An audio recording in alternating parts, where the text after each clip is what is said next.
meets mindset, marketing, and momentum. I'm your host, Jimmy Nelson, and today we are coming to you live from the Royal Oath Insurance Group right here in Clinton Township, Michigan.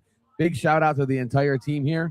Royal Oath is more than just an insurance agent. They're your promise keepers. Whether it's auto, home, business, life, or health insurance, they're here to protect what matters to you most. You can check them out at royaloathinsurance.com or give them a call at 586-238-3535. And of course, today's episode is brought to you in part by our friends at Connection, the CRM built for closers. If you're a real estate agent, entrepreneur, or small business owner looking to automate, follow up, and close more deals and stay top of mind, then Connection is your secret weapon. Go to yourconnection.com and take control of your pipeline today.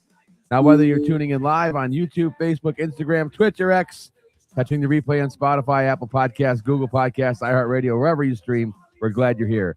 Do me a favor, hit that like button, drop a comment, and share this with a friend, and make sure you're subscribed so you never miss an episode.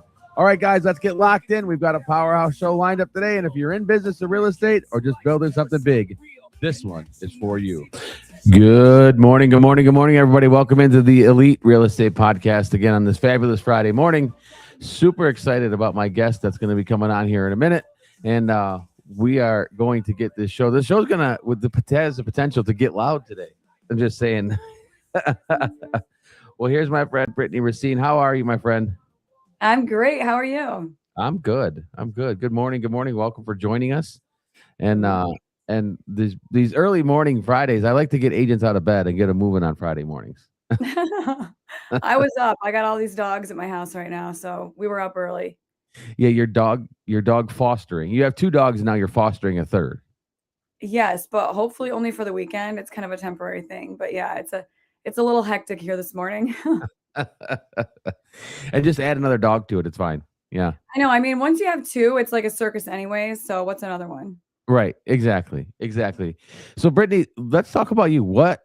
How long you been in the business? Where are you at? What are you doing? What's it like out there right now? Yeah, I've been in real estate for 13 years. I live in Brighton, so I feel like we primarily mostly service Washtenaw, Livingston County, and Oakland County, but again, kind of all over the place. I've been in St. Clair, I've been in Traverse City, like kind of everywhere, but I'd say primarily Washtenaw, Livingston, Oakland County. I'm on a team with my mom. She's been in the business since 2006, and I joined her back in 2013. So been in it 13 years. I live in Brighton. I am just doing all the things. I have two boys. So between sports, real estate, and obviously dogs, keeps me busy for sure. And just life, right? Yep. Yeah, just life. So that's interesting. What's it like working with mom? It's actually great. I think like a lot of times people will look at that and be like, oh my gosh, I could never work with my mom. But we work really well together, which I would have never thought. That's kind of part of the reason I was like, I'm not getting into real estate. Like you work until 3 a.m. We're very opposite personality types. So like what I'm good at, she's good at the opposite. So I'm the creative one. I'm the social butterfly. I'm the one that's kind of marketing, tech stuff. We're very different personality types. And she's the more analytical one. Like she has an accounting background. So if there's ever something that I'm like, can you just make a spreadsheet for this really quick? Like my brain could spreadsheet, but it's going to take you way quicker. She'll knock out a spreadsheet. She'll call the township. Like she's the girl for that. And I'm the one that'll be out making the listing videos and like getting people fired up for the listing or whatever it is. So we work really well together. Yeah, it's always an interesting dynamic, whether it's, husband, wife, mom, son, mom, daughter. Like I always like to find the interesting dynamic. It'd be interesting if I had to work with my mom. Yeah, it's great though, because she also understands that like my kids come first. So if we have showings on a Saturday and we have a football game, like she knows that she's hitting all those showings since I have to be at the field. You know what I mean? Yeah. So, and then obviously if she's not working either, she's going to come to the game, but she's not going to make me miss it to go show something when she's like, no, you should be there. Yeah. Yeah. So that's because she gets the balance, right? Or I don't even call it a work-life balance. It's actually a work-life blend. Like we just blend all these things together anymore. There is no balance. You either just get it done or you don't. Right. And you probably feel the same. There's no time I've been at practices or games and I'm still doing real estate on my phone. You know what I mean? I'm on my laptop half the time. Yeah. Yeah. Yeah. Because again, it's that blend. I have to figure out time to fit it in somewhere. I know. And people will say too, they're like, are you really working right now? And I'm like, I mean, they're just doing a warm up for like an hour before the game starts, and all I have to do is send something over for a signature. I'm not gonna wait until 10 o'clock to do that. I can just do it here. Right. Right. Yeah, there's always a place that you can fit it in. If Yeah. they're out there just warming up and running around or screwing around, it's like, well, I got stuff I can get done. I know, and I'm a yapper too, so I'm like, I know if I start talking about I get yapping with the moms, I'm like, then I'm gonna get home and be like, "Shoot, I didn't do that, and now I have to make dinner, and, like, it's 10 o'clock, and now I have to, like, make sure that I get the signature out, and hopefully the people aren't sleeping." Do you know what I mean? So, Right. I always just tell the other moms, I'm like, "Hang on, if I don't do this, like, I have ADHD, I gotta get it in now, and then I'll be yapping." Yeah. Yeah. Well, I don't know if you know this or not. NAR did a study and they said like it was like 85% of real estate agents have some form of ADD or ADHD. Oh, really? Yeah. I mean, that makes sense because it's not, like, the same thing every day, which is I like that. It's different. It keeps you stimulated because I feel like you're always rushing around. Yeah. Someone's like, "Oh, I need to get into this property," and then, like, you have to change your whole schedule really quick. But at the same time, I think that I'm really good at multitasking, so it does work. Yeah. That's what I always say. Like ADD is like my superpower. I know. I'm like, I can't imagine if I was tired. There's no way I can do all this. No. And it's like, or you go from, I can be on a call, texting somebody, Yep. running my laptop. You know what I mean? Like I could be doing all those things. I think that's just the way my brain works. Yep. Me too. It helps if I'm only doing one thing, I feel like that's when I get distracted. Yeah, yeah, because when you're trying to that's why so many people take Adderall, right? Like, then it Yep. just they just get dialed in. Dial it But in. it's hard, my brain doesn't work like that, and I don't think most real estate agents do, and I think you're right, I think it's like, we have to just shift gears a lot. Mhm. Oh, yeah, all It's the time. There's no like, I love routine, but which is weird because I feel like this job is the one job that you have absolutely 0 routine. Like, every single day is like, I don't know what my schedule is tomorrow yet. I'll find out tomorrow because, everything always changes. So, in that sense, it's not routine. I feel like I have a very routine, like, first 2 hours of my day, and then the rest of the day is always just, like, kinda I don't wanna say fly by the seat of your pants because obviously you have some idea of what's expected of the day, but it can be derailed immediately, like, by the time you wake up, so yeah.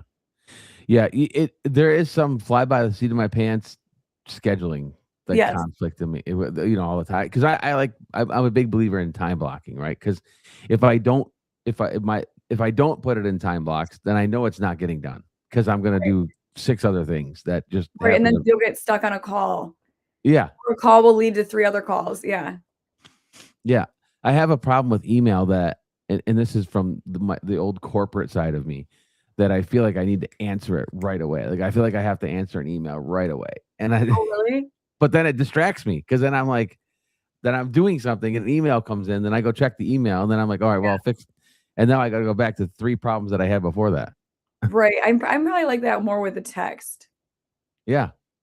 than an email. Anything I that feel throws like you an off a little email bit. is like, "Alright, I let me get my" text to me is, like, instant, or email is like, "I got a minute." Yeah, yeah.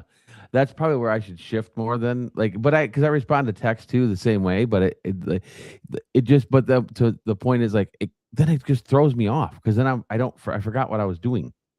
Right, yeah, I forget what I'm doing often. Yeah. And I think that's just a general real estate knowledge thing that Right, we and it have just to. doesn't have with how fast-paced life is too, it's like, how does anybody actually remember what they're doing half the time? Like, we're doing 3 things and running 100 miles an hour, it's like, there's no way you can remember everything. No, no, and again, I wanna believe that we all remember, but I also am a big writer down person, so if I don't write it down, Oh, there's yes, I gotta write it down. yeah, yeah, if I don't write, like, a list, then I have to write a list for what has to I get have done. a mail this is an envelope that says my kid is missing a library book, and it literally has notes all over it. Organized chaos, you know how it is. Yeah, yeah, But it's weirdly, nothing gets missed. Even though this seems chaotic, nothing gets missed, it all gets done. yeah, yeah, and how is it, like, for you with your business living in that a little bit of chaos? I mean, how do you get through that on a daily? Well, I mean, I guess it kinda goes back to your non-work life balance where, like, you take the day and you take all the things that need to get done in the day and you just prioritize them, and then where you have a random gap in time is where you squeeze everything else in. Yeah. And you just take it day by day because every day's different. Every day's different with the job, but then also every day's different with kids and life. So it's like you just manage it around what has to be done that day. Yeah. Yeah, it's hard because we don't wanna be like fast food order takers, but Right. there is a little bit of that to our business, I think. Right. To your Like point, like, I what gotta go cannot show a wait house. and what can maybe wait. Yeah. Yeah. But, the market is funny. It's cooled a little, right? Like, we're seeing houses sit a little bit longer on the market, but I just had a buyer out last weekend, and I called the agent, she had 17 offers. It is weird because I think that some of them fly like that, and then other ones where you're like, "There's nothing wrong with it, it's priced fine," they sit, it's weird. Yeah. Yeah, she told she lit this I appreciated her what she told me though, because she told me, "Unless you're coming in well above asking with all cash and waiving an inspection, don't even Just write no. it." Right. I do appreciate when people tell you that. But it is weird too, because then when you get those ones that sit, you're like, "Why is it sitting?" Yeah, And even when you call and you're like, "Is there a reason it's sitting?" They're like, "No," like, "I don't even know." yeah, Buyers are weird, I don't know, we need to get into, like, the psychology of buyers, I feel like, and, like, really dial that in because buyers are kinda all over the place. yeah. Well, and I think it goes back to one thing you said too, like, life is so chaotic and everything that is moving so fast. And th I was on a coaching call with some clients yesterday, and, like, one of the things I tell them too is our clients now have more information at their fingertips than they've ever had before. Right, but I almost think that's worse for them because they're, like, information overload and, like, you can't make a decision when too many people are talking in your ear. Do you know what I'm Yeah, saying? So that's and like them with the internet, that's with AI, that's with them talking to their neighbor who just bought a house or had just sold, you know what I'm saying? So it's like and their cousin's friend that's a realtor, like, there's too much it's information overload, and I think people just struggle to actually make a decision or even know what they want. yeah, and because now they are going to ChatGPT or Mhm. Claude or whatever AI system they're using, and they're getting information. Now, it's not necessarily correct information, but it's Right. information. It's information. I feel like it is good for some things, but then also it completely ruins other things. Like, I had an inspection on a house, and the house was, like, 20 years old, but it was fine. It was normal 20-year-old house, right? It did Yeah, have a new roof, but it had, like, original windows, but there was nothing major wrong with it, and the buyers I was on the seller side. The buyers uploaded the entire inspection report into AI, and they were like, "Oh, it says that there's, like, a tiny change in, like, the flooring when it goes from, like, carpet to hardwood, and then the front door has, like, a little bit of light coming through, so I think the foundation's ruined." Do you know what I mean? So it's like, right. it generalizes that based on all these other little things when, like, nothing was wrong with the foundation. And we were even like, you can bring a foundations person in and have them verify it, but before the foundations person even came in, they were just so freaked out that they just walked away. Yeah, So you have something like that, or you could use AI to be like, "Hey, this, we have radon. What's like what is radon?" You could ask into AI, or you could say, "What are the best solutions for AI or for radon? Or what are the three best, remediation companies within this area based on reviews and price?" Like something like that. So like that would be beneficial for you, but uploading it all into it, you could come up with issues that aren't even real just based on them drawing assumptions that aren't actually even connected. yeah. Yeah, I haven't heard that one yet, but that's interesting about the inspection report, just to put the whole thing into AI. Right. That's, because you would get a ton of information, but that's like when the dad shows up and tells you everything's And wrong the with the dad house. was there too, so I was like, "Oh, man." You got Between the double dad whammy. and the inspection report, like, it was game over. Yeah, yeah. That it is funny because again, more information at their fingertips than they've ever had, Right. and again, it's information. It's not necessarily correct information. It's just information. Right, and even in the inspection report, a lot of times, they don't even know what it is, it just says, "See contractor for this." So, Right. if you put something in there for that, like, ChatGPT or any whatever AI platform you're using could say, like, "Oh, it sounds like that sounds serious," you know what I'm saying? Or, like, Yeah. discoloration on the ceiling could have them be like, "Okay, is it mold? Was there a fire?" It could literally have been a candle that was under it, do you know what I'm saying? Yeah. So, it's like there's too much generalization, I think, if you put the entire thing in. Yeah. I agree. And like because our inspection reports, and I love our inspectors. Shout out to the inspectors. But um if like the sometimes this is where a good inspector explains things as they're finding it, right? Right, And it's like, yeah, this could be a thing or not. You know what I mean? Like right, it's like you said, it's a 20-year-old house, it's a 50-year-old house, it's a 100-year-old house, whatever. Like there's gonna be some flaws probably. right. It's not gonna be perfect. Yeah. So, but I remember you've been in it for 13 years. Mhm. So remember when you were on the buy side 13 years ago, you could demand anything, like on the buy side. I feel like on the buy side, they're like, okay, let's look at 23 houses today. And at the end of the day, they're like, we didn't like any. Yeah. Yeah. And the Yeah, but sellers are like, we'll do anything to sell this. Like it's about to go into foreclosure. Yeah. yeah. And then but it used to be, remember you could like for switch plate covers, like, yeah, we need $500 off because there's switch Yes. plate covers missing. Yep. GFIs. Yeah. Oh, the GFIs. Man, those were the days. I think I I know. think most of those should be changed out by now, but You still run into them. uh, Or they are in a place where the buyer doesn't realize that it's fine. And they're like, they don't even have GFIs in here. It's like they don't need them because they're over here. Do you know what I'm right. saying? Again, overloaded information. Yeah. And then dad shows up and then it Oh ruins the yeah, then it's whole over. picture. Yep. Yeah. It's funny, and then we deal with this stuff, but I feel like every real estate agent could write a book at the end of their Mhm. career, and so there would be some similarities, but like there's stories. What? Give me a story about a showing or something. Like, has anything weird happened going taking clients out to a showing? Oh yeah, all the time. I mean, I guess less now. When I first started, there was a lot of foreclosures and short sales. So that was definitely more weird encounters, I would say. I did have one, this was back in like maybe 2014. The house was in foreclosure. I think it was in like Howell or something. It was kind of in the middle of nowhere. And I remember when you used to have to sign like a waiver if it was so bad that they're like, whatever happens to you in this house is not our fault. Do you know what I'm Yes, saying? yes. It had to have been one like that. So I go in and like there was a lady like sitting on the porch and she was like a squatter or something. And she was like mentally not with it. And so she's talking about it like it's her house. And we're like, okay, thanks for letting us see it. We like walk in. The house was destroyed, like subflooring, half gutted. It was like Breaking Bad. I'm not even kidding. It was so bad.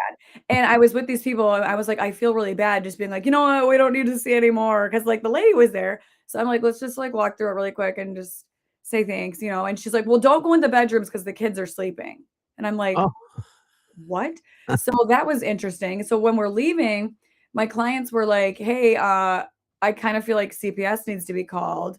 And I'm like, "Oh God, like now I got to get into this, right?" So I call the agent and he's like, "Oh yeah, that lady doesn't live there and the kids are actually snakes." what? Yes, she said that the kids in the bedrooms were actually her snakes. And I'm like, "Thank God we didn't open the door." Like how big are we talking about snakes? Like, I don't know. I didn't go in there and they did not want the house and I'm like, I don't even know what happened to it. No sale was made that day. the kids are sleeping, but they're actually snakes. Interesting. Yes, it was like but it was one of those houses that was just, like, absolutely filthy and, like, ruined, like, it looked like something out of, like, Breaking Bad. Yeah. Back in the day, right? That Yeah, was the that was, like, 2014, so that was probably, like, one of the weirdest ones, but yeah. I kinda feel like that wasn't uncommon back then. No, I don't think it was because I think it was everybody was like, at the time everybody just stopped making house payments and moved out and took all the plumbing with them. Yeah, it took the plumbing or, like, dumped nail polish all over the carpet Yeah. or just stayed there Or and just didn't stayed care. there. Yeah. Yeah. Yeah, just stayed there. Yeah, it was an interesting time, and then now it's switched so much. Again, it goes back to, like, technology too, like, the Mhm. clients having so much information. Right. Again, not correct information all the time, but they have information. And Mhm. so what's the biggest shift or change in our industry that you've seen over 13 years? I definitely think that on both sides, clients think that they know exactly what to do without an agent. But then they run into a ton of problems, you know what I'm saying? Because they actually don't. So Yeah. I feel like back 10, 13 years ago, people really relied on their agent to know the information, where now I think people are like, well, I've watched HGTV for, 10 years and I have AI and I have this and like so I pretty much know what to do. So I have a plan. I just want you to do it. And it's always not the way to do it. Do you know what I'm saying? Right. Or I mean, you see that too with for sale by owners or unrepresented buyers. They go in, they kind of think they know what they're doing, and then they kind of jeopardize their own success because they already listed their house for sale by owner, so everybody's already seen it. Then they want you to come in and start over, but I'm like, okay, well, you already kind of cut off what, like if I was starting fresh, it would have been a completely different path than if you already pre-marketed it not the way that I would have done it and had it out there. Now I have to come in halfway, probably completely change the price of it and how it looks. So it's like that just I think puts the sale at a disadvantage because they've already kind of like jacked the marketing from the beginning. And like kind of the same for the buyers, they go in thinking, well, I don't want an agent because I don't want to pay them because they're obviously very confused about the whole NAR thing. And then they are working almost against the agent. And Yeah. it's like they're still trying to sell it. This isn't court. It's not like one person wins and one person loses. Like you want the house and they want to sell it. It's not a win-lose situation here. It's like, Right. all right, what do we want to move forward? What are you cool with? What are you cool with? And you go from there. It's not like me versus you thing. And I think a lot of buyers kind of go into it that way because they're just misinformed with the whole NAR thing and who's paying the commission. And I don't want a realtor because they're going to make me pay them, even though 99% of the time they're still not paying them. Right. Yeah, because that I had a client ask me that. I was on a listing appointment, same thing, right? I don't have to pay the buyer's agent. I'm like, "Well, technically you never did." Right? Right. Like technically you never did. Yeah. You know, It's nothing has really changed besides the fact that we're not allowed to post it in the MLS. right. Yeah, Right. I mean, it's the explanation. It goes back to the explanation. And then it's like if the net sheet I think is the best thing because here's where we think if we land here, here's what you would walk away with, right? right, Paying commissions, doing your whole thing. Here's what you walk away with. If I get you that number, does that make sense? right. It's pretty simple. You know what I mean? Yep. It's pretty simple. Yeah, there's definitely a lot more talk about the commission now, which is, like, annoying because it's like, who goes somewhere and is like, "Well, what are you making out of this?" Do you know what I mean? It just, like, makes Yeah. it awkward, and it's, like, unfair to us because it's like, we're still doing the same job, if not actually more now because you're so overinformed with your own trajectory of how this is going to go. So half the time you're almost working against me or making me work harder, but it's like so like out in the middle of everything. So it's like almost just weird and people are like more curious of, well, what are you getting out of this? And do I think you deserve it? Yeah. Instead of like, I would have made this anyway. And so you're also going to pay somebody else this. Right. And then yeah, to your point too, you never rolled up to your dentist and said, "How What do much you are you think? making for this filling?" Yes. Yeah. And then I feel like everybody's like needs to know what we're walking away with. Yeah. That is interesting that you bring that up. That's probably the biggest change that I've seen is like I think that commission conversation, right? Yeah. It used to Yeah. be it was 6% and everybody knew it. That's Yep. what killed me about the lawsuits was like everybody knew that. I don't know why people said they didn't know that that was happening. Right, right, yeah, I'm like, this doesn't really change anything. All of No. this could have been done before, but yeah, it does make it a little bit more well, I think the NAR lawsuit really jeopardized the whole easy commission talk and, like, standard everything, keeping it the Yeah. same, but then also you have all these random agents, like those Redfin ones that are like, "We'll do it for half percent," you know what I'm saying? Yeah. So I feel like people are like, "Well, why would I pay somebody else if I can get this way cheaper?" Which obviously you're so shooting yourself in the foot doing that, but I think that there's a lot of that out there too, which is making people kinda, "All right, well, let's research it more." And then that's always a horrible idea. Right. How do you overcome that with clients with that commission talk? How do I overcome that? Yeah. I mean, I feel like I did have somebody say, "Well, I don't wanna pay the buyer's agent," and I was like, "I personally wouldn't do that because you're selling a house." It was an estate, so it wasn't even their house. there's gonna be so much more drama and just, like, dragging it on and arguing over not paying a buyer's agent. Because now these people are, like, thinking that you guys are a-holes because you're cheap. Do you know what I'm saying? So it's like you're going into the transaction already with tension because they're already kind of in the mindset that you're trying to, like, pull a fast one on them or Yeah. screw them over or stick them with the bill on something. So I feel like that just really changes the dynamic of the transaction as a whole because you're kind of putting all parties in it as, like, a tense situation. And as for me too, it's like, first of all, I know I'm gonna do so much extra than anybody else that you're gonna have in here, so it's like, it's gonna be worth it just for the own convenience of the transaction, for their lifestyle and how they're gonna get through the the process of it. But anytime I've ever done any type of 2.5, it's always been an absolute nightmare where I feel like I should have gotten 4. So I'm like, I just don't do that anymore. Like I don't do it because always the people that are going into it like that, it just always ends up being a nightmare of a transaction that takes, double the amount of hours. And it just makes the whole transaction honestly just more tense. Yeah. And it's like you want the house sold. I'm gonna do more than anybody else is gonna do to sell it to get you the best price. So that's worth your money right there. Yeah.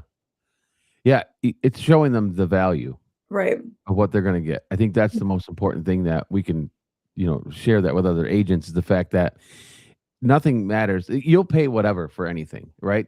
Kids sporting stuff, right? Kids sports equipment, because I have 2 boys too. So, like, kids sports equipment is just like Right, and then you buy the Amazon ones and they fall apart, so it's like Yeah, you have to. But yeah, it's at the same time, I mean, they can see too with the listings. It's like, "Okay, look at this listing. This is a Redfin agent that charges 1%." The pictures yeah, are horrible. It's not convenient for people to show. They don't answer the phone, and then it's like you have somebody like me or you, they're gonna make the pictures look insane. Do you know what I'm yeah, saying? And that matters. Like, do you ever scroll through the MLS and you're like, "Who hired this person?" Like, why are these iPhone photos on here? And, like, why did they leave this, like, crap on the countertop? Like, I'm in there moving your stuff, making sure that it looks good for the picture. If your stuff doesn't look good, then I'm AIing the picture to, virtually stage it. right. Like, who's doing that? Yeah. There's a handful of people that are gonna do the extra. So if you want the extra, you'll get extra out of it, but otherwise you're getting iPhone photos or, it's just those 1% agents are not going to sell your house for the best price because 'cause they're not gonna make it look very good. And Right. that's, like, the first thing that you have to nail. Yeah, and I feel like the pictures drive me insane. Yes. Pictures on the MLS. I'm just always like, "What? Did you think that was a good idea?" Like Right, or, like, why did you leave this in there? Like, they have, like, Yeah, random trinkets, but there's way too many. I'm moving people's trinkets. I'll tell them too, like, "Sorry, I'm moving your trinkets, but I'll put them back after the pictures." yeah, Because it's just, like, it doesn't look good. There's too many things going on. Like, when they have magnets all over their fridge, they come home and I'm like, "I moved all your stuff." But it looks way better. You're just in there taking the kids' pictures off the refrigerator. Yeah, I take all the stuff out their fridge because 'cause I'm like, "It's distracting to the photo." Yeah, I agree, and I always tell when I with listings, I'm always like, "Think about a hotel room." Like, when we go everybody's been in a hotel room, everybody stayed in a hotel. Mhm. Somebody else stayed there the night before. We just don't care, because we didn't notice because the bed was made, it was Right. clean, it They was didn't have their tidy. stuff everywhere. Yeah, the same thing with listing a house. Like, I make it look like a hotel, so somebody can picture themselves being in there and not Right. not your stuff everywhere. Right, that's why I move their stuff. I mean, a lot of times I'll tell them, like, beforehand, like, "Hey, there's, like, too many chairs in this room, like, can you move these 2 to the garage or the basement or something?" Or I'll just move it out of the room when they take the picture and then move it back. Like, Yeah, if it doesn't look bad while you're in there, I'm like, "Leave it for the showings, that's totally fine," but it's just distracting for the photos, and that's the first way to get people in the door. yeah, So I'll just like, "Okay, there's too many house plants in here, I'm taking these ones out." yep, Or I moved this one in this room because this one didn't have any, do you know what I mean? yeah, And yeah, usually people are fine with that. yeah, but that's that extra level of service, right? Right. You're not taking it with your iPhone and catch yourself in the bathroom mirror, like Yes.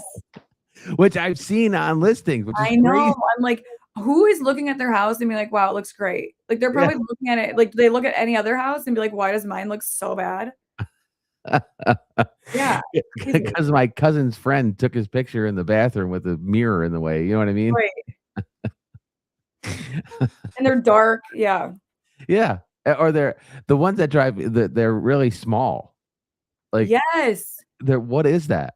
Or they, like, list a house and they only put one picture first. I'm like, "Why would you do that? Just wait Yeah, until you get all the pictures done, because now it's not gonna, like, re-come up in everybody's Zillow that, like, you listed it with all the photos. All they saw was the first one, and then they forgot about it because your right. first picture probably sucked too." I hate the one picture. I just touched a nerve right there with the with No, the do you know what I'm saying? I'm like, if that was my house, I'd be like, "Now no one's gonna even see the inside of my house, yeah, because by the time the pictures are uploaded, they've already scrolled on. yeah. It's not coming up as new." That and the other thing that drives me a little bit crazy is the order that the pictures go in. Yes. Like, give me a flow of the house.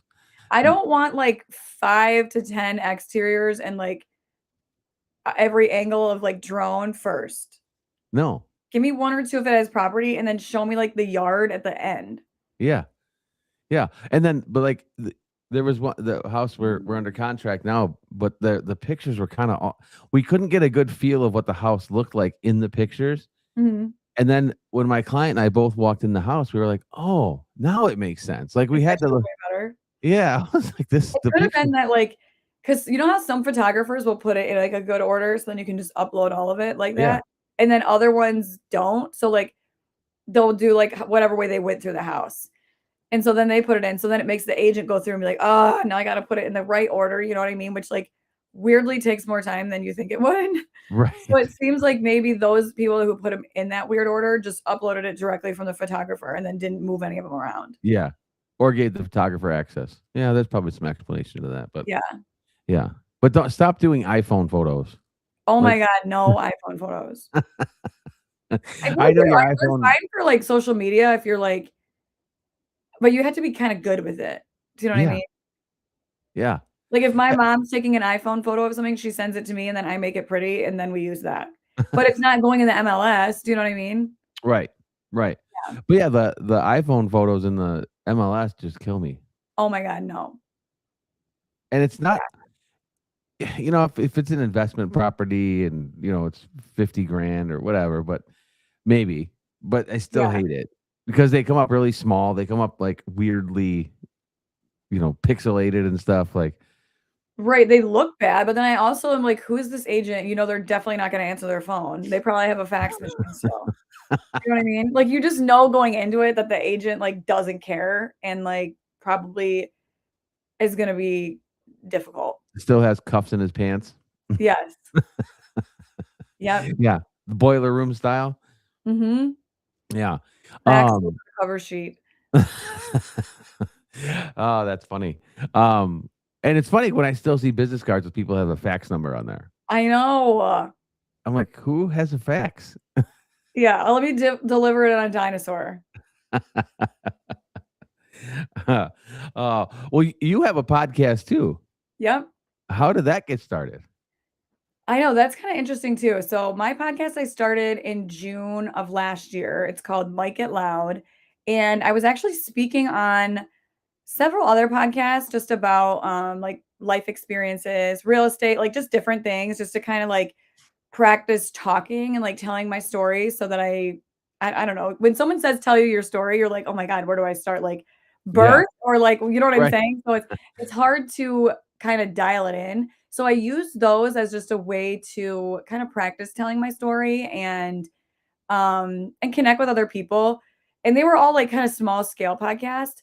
But then when I was talking to a lot of these people who had them, they're like, "You have so many different topics to talk about. Why don't you just have your own?" And I'm like, I do not have time for my own. Like, I'm already working real estate, which is, 700 hours a week. And I have 2 kids. Like, I don't have time for that. I'm not going to do that. There's just no way. And then I kind of looked at it as like a marketing kind of campaign, but like in disguise, sort of, because I was like, I don't wanna only talk about real estate because I feel like there's so many interesting people out there to connect with that maybe aren't interested in real estate or aren't agents, you know what I'm saying? So I kinda Yeah, used it as a way to promote other people's businesses or other people's stories, but also was a great way to, like, kinda cross network. And the way that I kind of was realizing the topics to do, I was doing American Dream TV for real estate, so yeah, the TV show, and I had a ton of different businesses like inquire about being featured on it, but they were always like there was a lot of rules with ADTV where it was like it has to be in a certain area, it has to be, 15 minutes away from whatever listing it is that you're showing. So there was a lot of like you're kind of pinned into like their rules with it. So I was like, okay, well, this business would be really cool, but I don't really do listings in that area. So there was just like a lot of I guess, scheduling and, like, parameters that I had to stay within. So with the podcast, I was like, I can really include anybody in this because they have an audience and I have an audience and their audience doesn't know me. And even if we're not talking about real estate, it's a great way for just exposure. So I kind of used it to connect with other business owners and just people with like different I guess life experiences and platforms to really kind of cross network. So it's on everything. I mean, obviously, I talk about if we're talking about business, I do talk about real estate, but it's people of all different walks of life, and that way, I wasn't really excluding anyone from being a part of it. Yeah. Yeah, it's kinda how this started with me too, right? They're fun. I mean, Mhm, this is fun to do. I enjoy this. That's one. The other thing is it started out as like the elite real estate podcast, but then it's turned into more of a mindset kind of we're all in this struggle together. mhm. What can I learn from you to maybe put in my business that makes my business a little bit easier, right? So, same with yours. I've had dentists on, I've had doctors on, I've had health and wellness people on, and the funny thing is, at the end of the day, we're all just trying to build a business. Yeah, and I actually think that I've learned so much from people not in the real estate industry.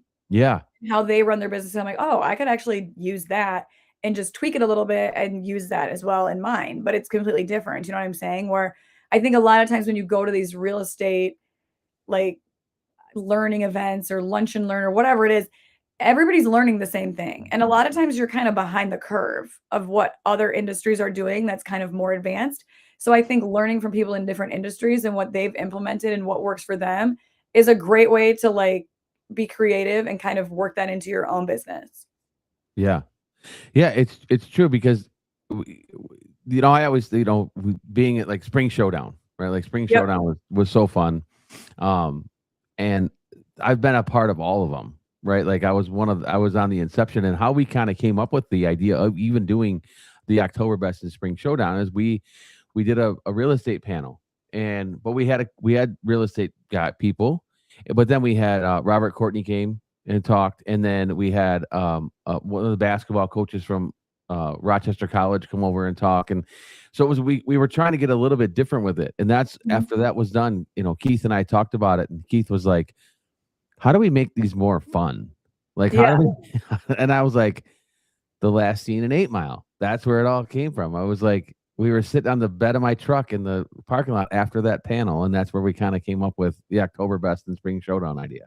No, I think that's such a good idea, and it's so different. Yeah, I've never seen any other, like, real estate networking event or anything that was like that, so that one was has been awesome. yeah, that one's been a lot of fun, Yeah. and yeah, because it is different, right? Mhm. We're so structured all the time, and it's well, I schedule my time, and I'm a time blocker, and I do which I believe in all these things, right? Like I coach these things. Right. This is what I teach agents to do. Um, but sometimes we got to have a little fun. Yeah, and I do think we're kinda shifting into a little bit more, like, we don't have to be so crunchy about everything. Like, I feel like business has always been like, "This is business, this is what we wear, this is how we talk, and this is what we do." And now it's like, business is part of our life. It's not just our 9 to 5, it's like an everyday, all day thing. So I like that we're kinda shifting into more of, like, a social, fun business, where you Yeah, can be a little bit more casual. You can, party while you work, you can party while you're networking and, like, just make it more fun and not so, like, I guess, like, crunchy old school business.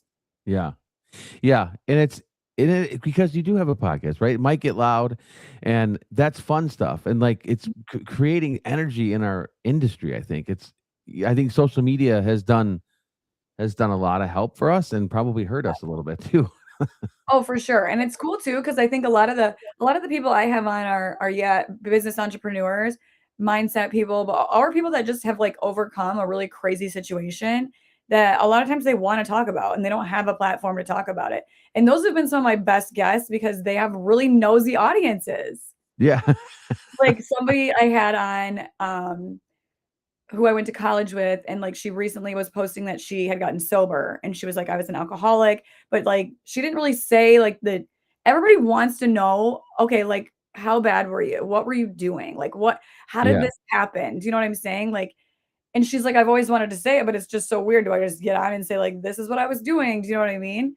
And so it's like I had her on. So we talked about like how she spiraled into alcoholism and then like the realization of it and like the rehabilitation of it and like how many times she fell off the wagon and then like where she is now. And it's like people are nosy. They want to know that. But also those are issues that a lot of people deal with that they don't talk about. So I think there's so many things that we can just learn from other people's stories. Yeah. Yeah, you're right, and I think it's like watching a car accident, right? Like, people, Yeah. they'll watch that. Right, but it's like when they only see the end, they're like, "Well, how did it start? Who Yeah, was involved? How did they get here?" Do you know what I mean? So, like, a lot of those ones, I'm like, obviously, these people's audiences really support them, but I think a lot of people are just nosy. yeah. I think you're right. I think we're very, uh everybody wants to know everybody's business. Yep. But I think that they say it in a way that's, like, helpful and encouraging for other people who are struggling, so it really works out. Yeah, yeah, and you're right. There's a lot of people out there that struggle with different things. Mhm. It's one of the things I always say too when I'm doing the podcast or I'm doing, of my morning coaching calls and whatever else. It's kind of like if I can affect one person, Right. right? There might be 100 there, right? There might be 500 people there that I'm talking to. Mhm. Um, but if I can affect one, that's the It's worth win. it. Yeah, that's Yeah. the win. That's why I always encourage everybody to ask questions because it may not even be something that really affects you that much, but somebody else might. It, Right. it might help somebody else. No, I love questions, and I feel like I don't know, maybe I just don't have that much time to not ask a question because you know when you don't, then you have to, like, spend all this time trying to figure out a stupid answer. So I feel like I'm at the point now where I'm just like, "I don't know what that is. Can you just tell me?" Like, I have no shame in just asking a question at this point because it gets you there faster and more efficiently than if I'm, like, secretly trying to figure it out myself. Like, "I don't know what that is. Can you please explain it?" Right. I tried. Yeah. Yeah. Like, I tried. I And tried most to people figure don't think you're dumb about it. They're just like, "Okay, you've never heard that. Cool, I'll just tell you." Then you move on. It's not that big of a deal. Yeah. It's not. It's okay, right? Mhm. That's the other thing. We're real estate agents, and what we do is very serious from time to time. Yeah. Um, but also it's not heart surgery. Right. We're not no one's gonna die, right? I know, and, like, there's many ways to do it. Yeah. You can always pivot and change direction. Yeah. I always like our job really is to put deals together. Mhm. And sometimes they fall right into place, and Mhm. sometimes they don't, right? Right. Like you said with the inspection reports, you Mhm. know, sometimes you Yeah. gotta talk the agent off the ledge. Yep, and a lot of times, like, they're never the same either. That's why I'm like, "Why do people always do the same thing for every house?" It's like, you go into a house and it's like a completely different scene. It's like, "Okay, how do I wanna position this house? I'm not gonna position it just like this other one because 'cause they're not at all the same." Yeah. But because you're a professional, Mhm. right? Like you know how to do these things. Yep, But again, it takes time to learn. I think a lot of new agents try to do too much yep. from time to time, and we have information overload. Mhm. And everything's online and your broker can do this now and they can do that now and it's you could do video walkthroughs. Right. Which again COVID time was strange because you were working then. Mhm. Just did you ever FaceTime people through a house? Yeah, I did that for a while. I feel like it was even after COVID. Yeah. Are you Yeah. still doing that now? I would if the people were, like, out of state, Yeah. but I haven't done those lately, I don't think. Yeah. It was an interesting time. Just Yeah. here's a video. Because I always feel like it sounds weird, but like you can just smell the house when you walk into it, right? Like what does I it always smell tell like? them that. I'm like, "It smells like this. The road is busy or it's whatever it is. This is a little bit weird, but you could do this." Yeah. So, where do you see what's the next? What do you think the biggest thing in the next 5 years for real estate is? I feel like I think there's probably definitely gonna be a decent amount that are gonna tap out, just because I think that a lot of new people that are coming on are dumping so much money into, I guess, advertising, but more like contenting. Yeah. Where do you know what I'm saying? Like, I think a lot of people get teams and they get a lot of these new younger people and they're like, "Okay, follow this person," and then they just do what they're doing. But it's like the same videos and stuff, like, videos are expensive. When you hire someone to do that, like, that's like $500. Yeah. Sometimes 1,000 if you're doing drones and all these other things. So it's like, I think that we're gonna see a shift in that because I think a lot of these new younger agents are just, like, pumping out these super expensive, over edited videos, and I'm like, "How are they this is a lot to pay for Yeah. on top of everything else." So, I mean, I'm hoping that we'll see a little bit less of the over edited videos because for me, I'm like, I'm sick of seeing these, like, super AI'd videos. Do you know what I'm talking about? I think Yeah. we're shifting a little bit more into, like, less edited, more fun videos, I think are doing better than, like, why am I on a roller coaster when I'm looking at this house? Do you know what the videos I'm talking about? Where they, like, Yeah. turn you upside down and then, like, the words are, like, dropping on you. It's like a fun house and roller coaster all at once. Those are, like, so, like, everybody is doing those right now. But I do think those are super expensive. So I think a lot of agents are gonna burn out of that just because Yeah. they are so expensive. I think I'm hoping that we kind of shift out of this whole NAR hangover that we've had where people are cutting commissions and just like making it super complicated with sellers trying to just nickel and dime every agent. Where I think Yeah. we are gonna kind of more stabilize on the really good agents. Yeah. Yeah, I think you bring up very good points with the social media, the videos, um, because it's some of that's not real either. You know what I mean? Like Right. it's yeah, look at this, and I have, but it's not really my listing. You know what I mean? Like it's Yeah, or like, the house looks so good on social media, like, I don't want it to look that good, because then we're just gonna have 100 showings and 0 offers, do you know what I yeah, mean?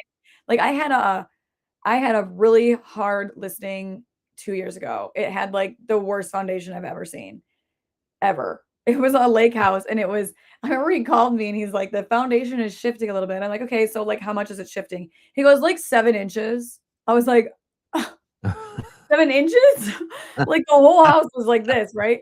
So, I'm like, "Alright, well," I had a photographer come out and take the pictures, and they looked too good. I'm like, "These look too good, like, I don't even wanna put them out because everybody's gonna be like, 'Heck yeah, I want it,' and they're not even gonna see it when I know that it's a huge issue." Do you know what I'm saying? yeah, So, stuff like that too, I feel like is actually not beneficial for you because it just actually generates more work for you, and a lot of time more drama because they're like, "It looks amazing, I want it," and then they actually start digging into it, and it's like one problem after the next. It's like, just be completely upfront with the problem, which I actually did say to most people because 'cause they're like, "Okay, well, my people are interested," and I'm like, "Okay, well, I just want you to know, like, the foundation is really bad." They're like, "How bad?" I'm like, "The worst one I've ever seen.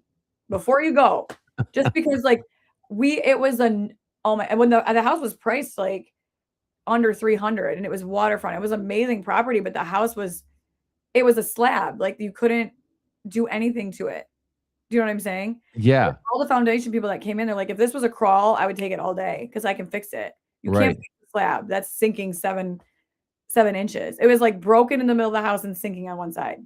Yeah, you can't fix that. Like, No, so I'm like, I don't want these people to be driving in from all over the place having this idea that it's not as bad as it is. right, Yeah. right. So Yeah, because the price is enticing.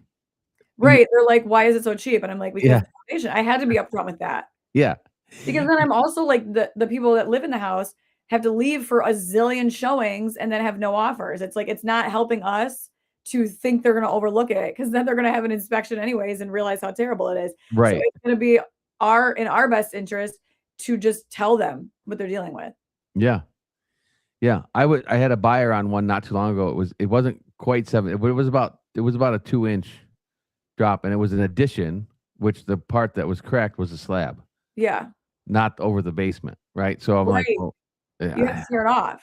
yeah, Yeah, I'm like and there were cracks in the ceiling, like, and there was a gap between the molding and the ceiling, like Yeah. about a 1 inch and a half gap between the molding and the ceiling now. Right. No, and I know the ceiling was, like, sloping so much. I was like, "Is it supposed to slope?" Because you know how, like, in the '80s, they had those, like, sloping Yeah. roof lines and stuff, and they're like, "No, no, no, no, it was straight." I'm like, "Okay." It was like vertigo going into the house. I mean, and they knew it, and they're in a great house now, and everything did work out, but, like, that was a hard one, Yeah. just because the pictures looked so good, and you Yeah. couldn't see the sloping in the picture. Yeah. That's it's funny, like, you say that too, like, drone shots, and we have the Yeah. fly-throughs now and all the because now you can do the fly-through one with AI, and Mhm. and all that stuff, and which is it's cool, but I also feel like, to your point, there's, like, a time and place for those. Right. You Like, know I'm not spending $700 on a video for a, like, $300,000 house that needs, like, updates.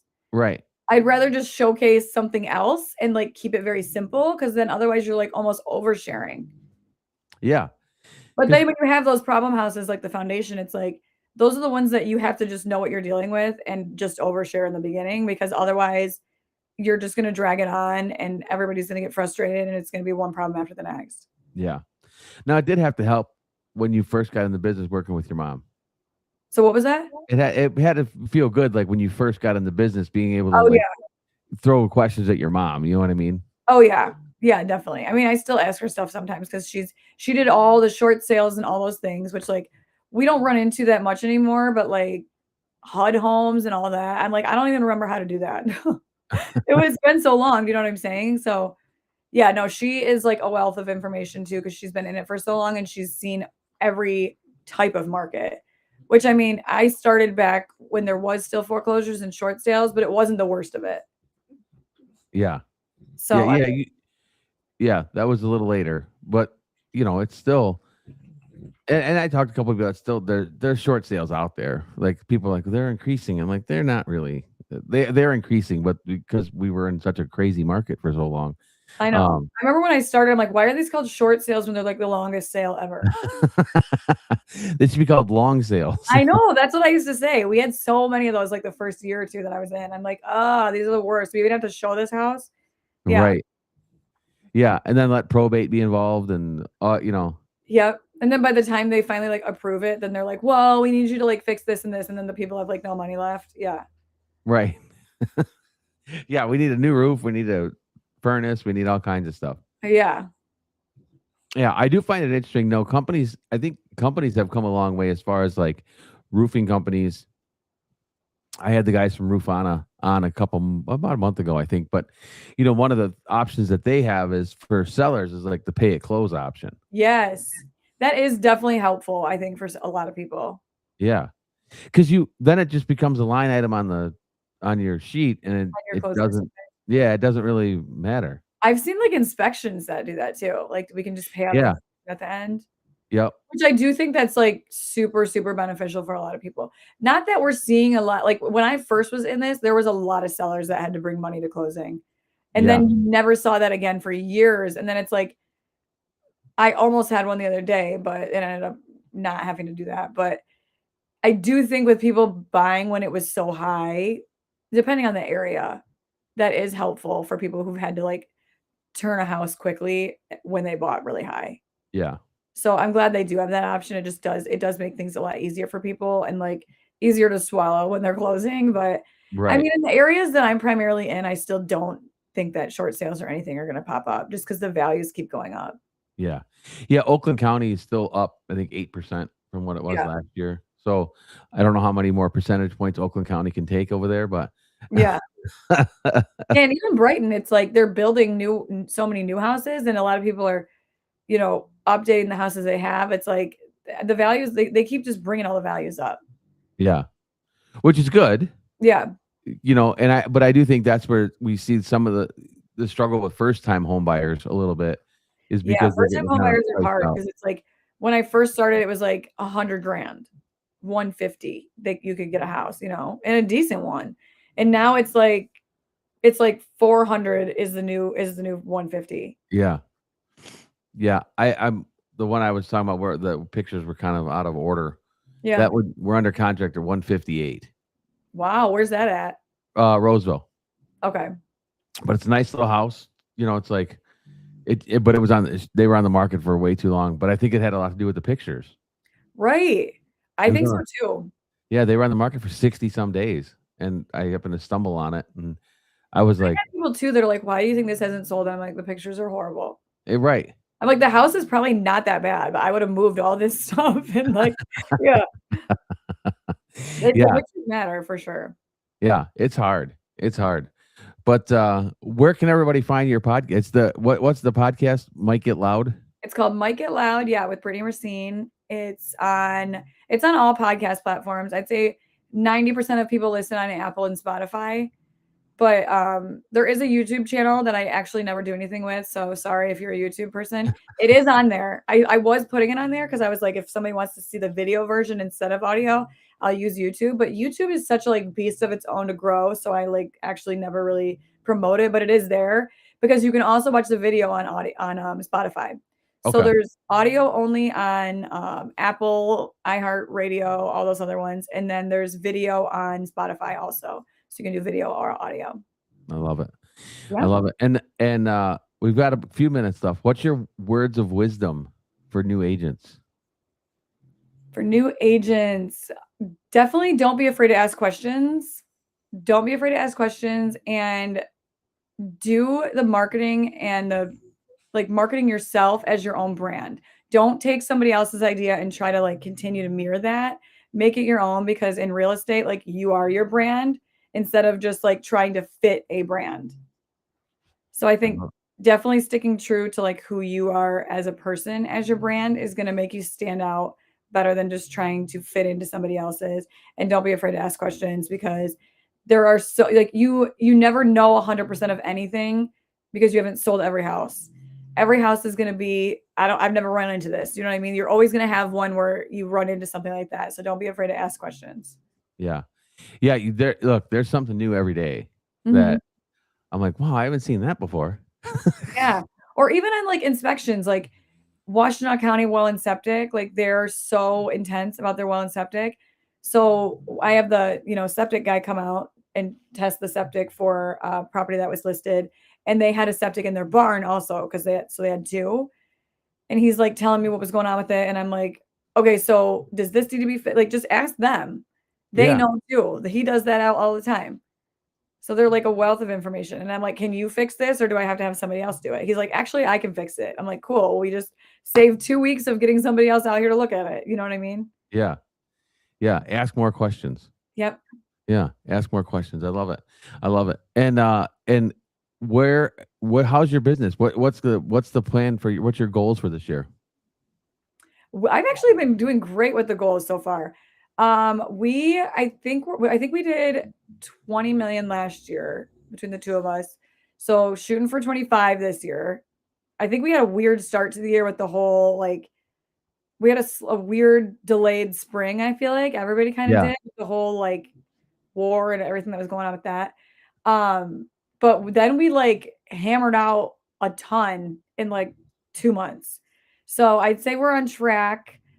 Everybody that I've talked to thinks that the second half of the year is going to be even busier than the first half. So hopefully.